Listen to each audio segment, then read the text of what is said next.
وہ خود بھی اداس تھا مگر اپنے بھائی کا حوصلہ دے رہا تھا۔ یہ منظر دیکھ کر میرا دل بھر آیا۔ مجھے لگ رہا تھا کہ میرے بچوں کا بچپن خوف اور اداسی سے گزر رہا ہے۔ اسی دوران دروازے پر دستک ہوئی۔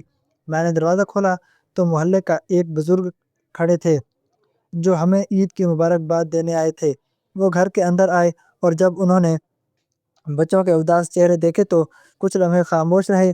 پھر انہوں نے میرے شوہر کی طرف دیکھا اور آہستہ سے کہا کہ بیٹا، عید کی خوشی بانٹنے کا دن ہوتا ہے، خاص طور پر بچوں کے لیے۔ ان کے یہ الفاظ سن کر میرے شوہر کچھ لمحوں کے لیے خاموش ہو گیا۔ اس کے چہرے کے تاثرات بدلنے لگے جیسے وہ پہلی بار اپنے بچوں کی حالت کو غور سے دیکھ رہا ہو، اور شاید اس کے دل میں کہیں نہ کہیں ایک ہلکی سی نرمی پیدا ہونے لگی تھی۔ محلے کے بزرگ کے الفاظ سن کر گھر میں چند لمحوں کے لیے گہری خاموشی چھا گئی۔ میرے شوہر کا چہرہ پہلے کی طرح سخت تھا مگر اس کی آنکھوں میں ہلکی سی سوچ نظر آنے لگی تھی۔ بچے اب بھی خاموشی سے ایک طرف بیٹھے تھے اور دوڑتے دوڑتے ڈرتے ڈرتے اپنے ابو کی طرف دیکھ رہے تھے۔ بزرگ آہستہ آہستہ بچوں کے پاس گئے اور محبت سے ان کے سروں پر ہاتھ پھیرا۔ انہوں نے مسکرا کر کہا، بیٹا، آج عید کا دن ہے، آج تو ہر بچہ خوش ہوتا ہے۔ یہ سن کر بچوں کی آنکھیں میں امید کی ایک چھوٹی سی چمک پیدا ہوئی مگر وہ ابھی بھی کچھ بولنے سے ڈر رہے تھے۔ میں ایک طرف کھڑی یہ سب دیکھ رہی تھی اور دل ہی دل میں دعا کر رہی تھی کہ شاید آج میرے شوہر کے دل میں کچھ نرمی آ جائے۔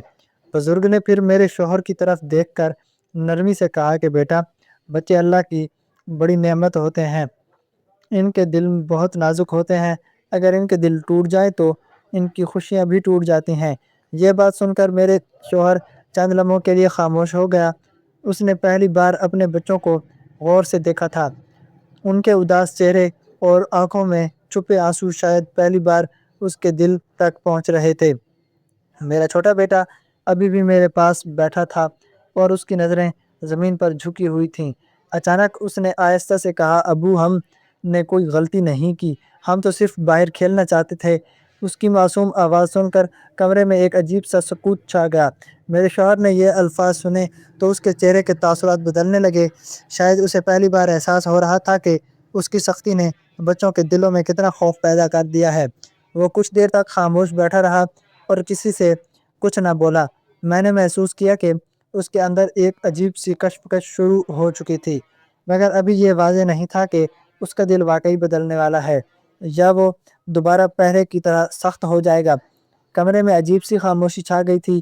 میرے شوہر کچھ دیر تک سر جھکائے بیٹھا رہا جیسے وہ گہری نیند سوچ رہا ہو، ڈوبا ہوا ہو۔ بچوں کی نظریں بھی ڈرتے ڈرتے اس کی طرف اٹھ رہی تھیں۔ محلے کے بزرگ خاموشی سے یہ منظر دیکھ رہے تھے۔ میرے شوہر نے آہستہ سے سر اٹھایا اور پہلی بار اپنے بچوں کے چہروں کو غور سے دیکھا۔ ان کی آنکھوں میں خوف اور اداسی صاف نظر آ رہی تھی۔ شاید یہ وہ لمحہ تھا جب اسے احساس ہونے لگا تھا کہ اس کی سخت نے اس کے بچوں کے دلوں پر کتنا اثر ڈالا ہے۔ چھوٹا بیٹا ابھی بھی میرے پاس بیٹھا تھا اور اپنے ہاتھوں سے آنسو صاف کر رہا تھا۔ اس کی معصوم حالت دیکھ کر میرا دل پھر سے بھر آیا۔ اچانک میرے شوہر نے گہری سانس لی اور آہستہ کھڑا ہو گیا۔ بچوں نے اسے کھڑا ہوتے دیکھا تو وہ مزید سہم گئے۔ انہیں لگا شاید وہ دوبارہ غصہ کرنے والا ہے مگر اس بار اس کے چہرے پر پہلے جیسی سختی نہیں تھی۔ وہ آہستہ آہستہ بچوں کے قریب آیا اور کچھ لمحوں تک خاموش کھڑا انہیں دیکھتا رہا۔ پھر اس نے دھیمی آواز میں کہا کہ تم لوگ واقعی باہر کھیلنا چاہتے ہو۔ بچوں نے حیرت سے اس کے ایک دوسرے کو دیکھا کیونکہ انہوں نے پہلے کبھی اپنے ابو کو اس طرح نرمی سے بات کرتے نہیں سنا تھا۔ بڑے بیٹے نے ہمت کر کے آہستہ سے کہا، جی ابو۔ اس کے بعد چند لمحوں کے لیے پھر خاموشی ہو گئی۔ پھر میں بھی حیرت سے اپنے شوہر کو دیکھ رہی تھی کیونکہ مجھے محسوس ہو رہا تھا کہ شاید اس کے دل میں واقعی کچھ بدل رہا ہے مگر ابھی تک کسی کو یقین نہیں تھا کہ اگلا لمحہ کیا لانے والا ہے۔ شاید یہی وقت تھا جب اس کے دل میں پہلی بار اپنے بچوں کے لیے رحم اور محبت کی ایک چنگاری پیدا ہو رہی تھی جو ہماری زندگی کو ہمیشہ کے لیے بدلنے والی تھی۔ میرے شوہر کچھ لمحوں کے تک خاموش بچوں کو دیکھتا رہا۔ اس کے چہرے پر اب وہ سختی نہیں تھی جو ہمیشہ ہوا کرتی تھی۔ اس نے آہستہ سے اپنے بڑے بیٹے کے سر پر ہاتھ رکھا تو بچہ ایک لمحے کے لیے حیران رہ گیا کیونکہ اس نے پہلی کبھی اپنی کی طرف اس طرح کی نرمی محسوس نہیں کی تھی۔ کمرے میں موجود سب لوگ خاموشی سے یہ منظر دیکھ رہے تھے۔ محلے کے بزرگوں کے چہرے پر ہلکی سی مسکراہٹ تھی، جیسے وہ سمجھ گئے ہوں کہ ایک باپ کے دل میں اب نرمی آ رہی ہے۔ میرے شوہر نے بچوں کی طرف دیکھ کر ایسا آواز میں کہا، اگر تم لوگ باہر کھیلنا چاہتے ہو تو جا سکتے ہو۔ یہ الفاظ سن کر بچوں کو جیسے یقین ہی نہیں آیا۔ وہ چند لمحے ایک دوسرے کو دیکھتے رہے، پھر چھوٹے بیٹے کی آنکھوں میں خوشی کے آنسو آ گئے۔ وہ فوراً اٹھا اور اپنے بھائی کا ہاتھ پکڑیا، اور بچوں کے چہروں پر جو خوشی آئی وہ دیکھ کر میرا دل بھی خوشی سے بھر گیا۔ وہ آہستہ آہستہ دروازے کی طرف بڑھے، جیسے ابھی بھی ڈر رہے ہوں کہ لیکن کہیں ان کے ابو دوبارہ نہ روک دیں۔ مگر اس بار میرے شوہر خاموشی سے کھڑے نہیں دیکھا تھا۔ جب بچے دروازے سے باہر نکلے اور گلی میں دوسرے بچوں کے ساتھ ہنستے کھیلتے نظر آئے تو گھر کے اندر کا ماحول بدلنے لگا۔ میرے شوہر نے گہری سانس لی اور کرسی پر بیٹھ گیا، جیسے اس کے دل کا بوجھ ہلکا ہو گیا ہو۔ میں نے اس کی طرف دیکھا تو اس کی آنکھوں میں نمی سی نظر آ رہی تھی۔ شاید وہ پہلی بار محسوس کر رہے تھے کہ بچوں کی خوشی کتنی قیمتی ہوتی ہے۔ اسی لمحے مجھے لگا کہ ہمارے گھر میں ایک نئی شروعات ہونے والی ہے، ایک ایسی شروعات جس میں خوف کے بجائے محبت اور نرمی ہوگی۔ کچھ دیر بعد بچے خوشی خوشی کھیل کر واپس آ گئے تو ان کے چہروں پر ایسی مسکراہٹ تھی جو شاید پہلے کبھی نظر نہیں آئی تھی۔ میرے شوہر دروازے کے پاس کھڑے خاموشی سے انہیں دیکھ رہے تھے۔ اچانک چھوٹا بیٹا دوڑ کر اپنے ابو کے پاس آیا اور معصومیت سے انہیں گلے لگا لیا۔ اس لمحے میرے شوہر کی آنکھوں سے آنسو نکل آئے۔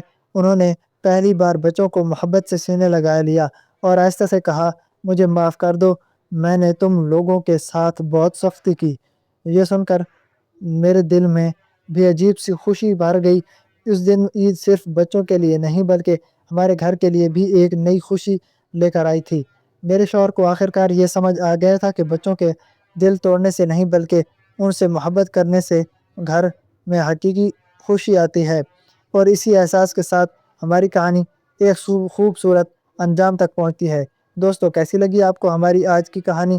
اگر اچھی لگی ہو تو ہماری کہانی کو لائک کر دیں، کمنٹ باکس میں اپنی رائے کا اظہار ضرور کریں۔ چینل پر نئے ہیں تو ہمارے چینل شعیب سٹوریز کو سبسکرائب کر دیں۔ ملتے ہیں ایک نئی اور دلچسپ کہانی کے ساتھ، تب تک کے لیے اللہ حافظ۔